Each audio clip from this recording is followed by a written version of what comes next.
It was a night woven from threads of pure extravagance. The air in the grand ballroom shimmered with the soft glow of crystal chandeliers, reflecting off polished marble floors and the contented smiles of America's elite. Tonight, a titan of industry, Mr. Alastair Finch, celebrated another year of astounding success.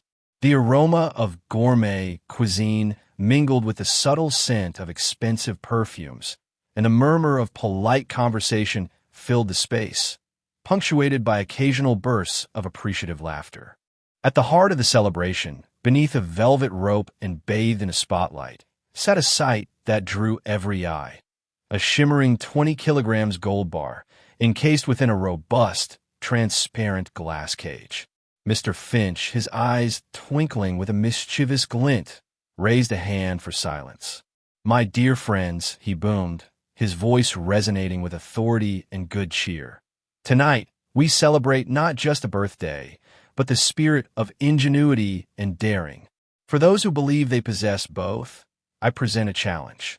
A hush fell over the room. Mr. Finch gestured towards the gleaming cage. "This solid gold bar, worth a king's ransom, is yours if you can simply remove it from its enclosure. $1 million to the person who succeeds." A collective gasp swept through the room, followed by an excited buzz. $1 million. The sheer audacity of the prize sent ripples of anticipation through the distinguished crowd. Heads turned, whispers exchanged, and soon a line began to form. First up was a renowned athlete, a towering figure known for his incredible strength. He approached the cage with a confident swagger, flexed his impressive biceps, and gripped the cage's bars. He strained, his muscles bulging, veins popping, but the gold bar remained stubbornly in place. A light chuckle rippled through the audience. Next, a celebrated engineer, famous for his intricate designs, stepped forward. He meticulously examined the cage from every angle, tapping the glass, scrutinizing the joints. He tried various angles of approach, applying pressure here, twisting there, but his intellectual might proved no match for the simple, unyielding design. Frustration flickered across his face as he admitted defeat. One after another, prominent figures tried their hand. A nimble surgeon known for his precision, a shrewd businesswoman with a reputation for cracking impossible deals, even a playful politician who tried charming the cage into submission. Each attempt, whether with brute force or clever manipulation, ended in failure. The gold bar sat immovable, a silent testament to its impregnability. The initial excitement slowly gave way to a shared amusement. A collective shrug that this was simply an impossible feat. The CO chuckled, seemingly ready to declare the challenge unwinnable.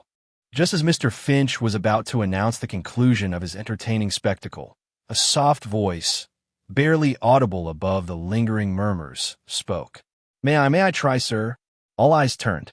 Standing at the edge of the velvet rope, a young African woman, dressed in the crisp uniform of a waitress, held a tray of empty champagne flutes. Her name was Amina. She was perhaps in her early 20s, her frame slender, her features gentle, but her dark eyes held a quiet intensity. She was one of the many service staff, previously unnoticed amidst the opulence. Her presence was purely professional, a stark contrast to the privileged guests surrounding her. A ripple of surprise, then mild amusement, spread through the crowd. A waitress? After all the accomplished individuals had failed, some polite smiles hid condescending thoughts, others merely curious glances. Mr. Finch, a man who appreciated an unexpected turn, raised an eyebrow. "By all means, my dear," he said, a hint of benevolent amusement in his voice. "Feel free to try." Amina set her tray down carefully. She approached the cage, not with the bravado of the athlete, nor the analytical gaze of the engineer, but with a quiet sense of purpose. She didn't immediately reach for the gold bar. Instead, she circled the cage slowly, her head tilted, her eyes tracing every line, every corner, every subtle nuance of its construction. She knelt down, her fingers brushing lightly against the glass, almost feeling its texture, understanding its limits. Her gaze wasn't one of greed, but of deep concentration, like a sculptor studying a block of marble, seeking the form hidden within. She took a deep, steadying breath, a calming presence in the room, her movements precise and unhurried. The initial whispers of amusement had faded, replaced by a growing silence. All eyes were fixed on Amina. Could this unassuming young woman possibly see something that everyone else had missed? The air crackled with a delicate tension, a mixture of skepticism and a nascent hope.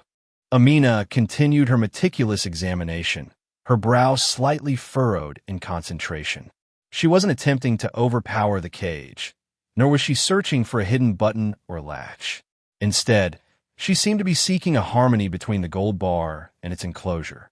Her fingers, delicate yet surprisingly strong, began to trace a path along the inner surface of the glass, her eyes fixed on the bar within. Suddenly, she paused, her gaze sharpened, focusing on a specific angle of the gold bar, where it seemed to intersect with an almost imperceptible bevel in the glass. It was a detail so minute, so subtle, that in their haste and focus on brute strength, every other challenger had entirely overlooked it.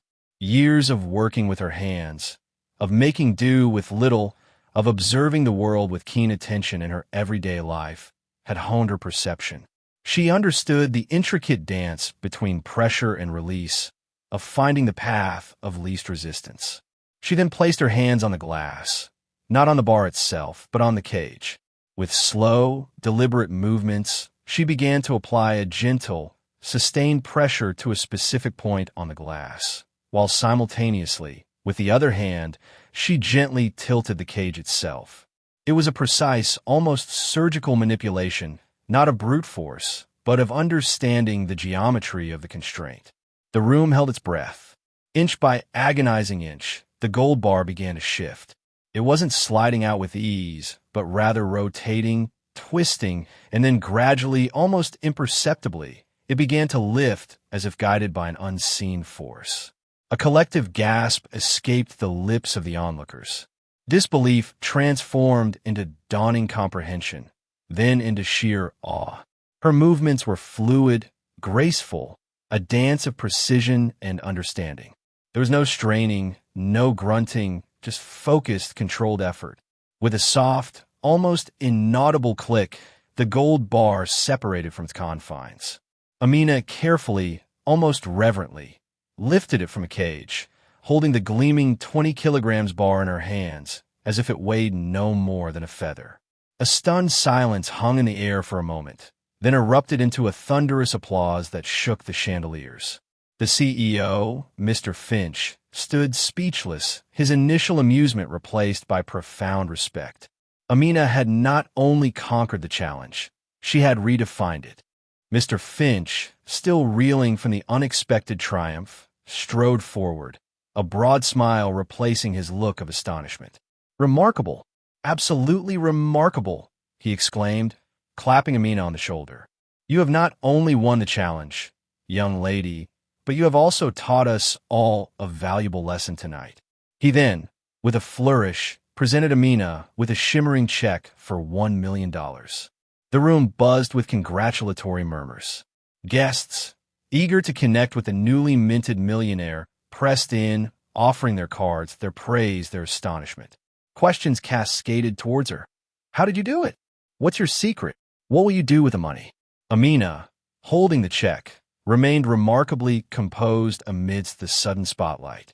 Her eyes, instead of sparkling with triumph, held a deeper, more profound emotion. She took a deep breath, her gaze sweeping across the opulent room, then subtly shifted towards the grand windows, as if looking beyond the lavish party to another, far-off world. With the same quiet dignity she had displayed throughout the challenge, she turned to the assembled guests. Her voice, though soft, carried an undeniable clarity that silenced the buzzing room. "Thank you, Mr. Finch," she said, her voice steady.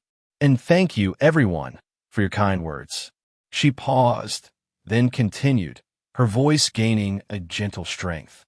"This challenge was about more than just a gold bar or a sum of money. It was about seeing what others could not, about finding a solution where only obstacles were perceived. And to me, this money represents just that, a solution. She held up the check, not like a prize, but like a symbol. "I will not be keeping this money for myself," she announced, her words resonating with unexpected power. "I am donating the entire $1 million to a fund for underprivileged children in Africa." A second, even more profound silence descended upon the room. It was a silence born of shock, then awe, then a deep, collective admiration. Gasps were heard, not of surprise at her skill, but at her profound selflessness. In a room filled with individuals who pursued wealth, Amina had demonstrated a different kind of riches, a generosity that transcended monetary value. Her decision was not impulsive. It stemmed from her core values, from having witnessed firsthand the struggles of children in communities much like her own back home. It was a decision rooted in a deep understanding of impact. Amina's announcement hung in the air, a powerful testament to compassion that seemed to reverberate through every crystal chandelier and polished surface. The initial shock quickly gave way to a wave of profound emotion. Mr. Finch, who had always measured success in balance sheets, was visibly moved. His eyes, usually sharp with business acumen, softened with a newfound admiration. "Amina," he said, his voice thick with emotion, "your generosity is truly humbling. In light of your incredible act, I will personally match your donation, dollar for dollar." A murmur of agreement and applause rippled through the room. Inspired by Amina's selfless example, other guests, previously engrossed in their own opulent worlds, began to step forward. A prominent philanthropist pledged a significant sum. A technology mogul announced a commitment to provide educational resources. The birthday party, which had begun as a display of individual wealth, was rapidly transforming into a beacon of collective generosity, a testament to the ripple effect of a single, profound act of kindness. The scene then transitioned from the lavish ballroom to the vibrant, hopeful landscapes of Africa. A montage unfolded, showcasing the tangible impact of Amina's selfless act. Children, their faces beaming with unbridled joy, were seen sitting at desks in freshly built classrooms, their laughter echoing as they learned. Doctors, equipped with new medical supplies, attended to young patients, bringing comfort and healing. Communities gathered around newly installed clean water pumps, their thirst quenched, their lives transformed.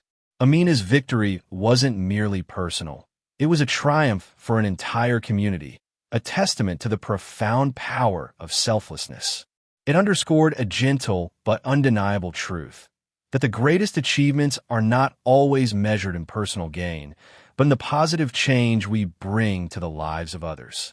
Her story served as a powerful reminder that while strength can move gold, compassion can move mountains. It showed that solutions aren't always complex or expensive. Sometimes they begin with a simple act of looking beyond oneself.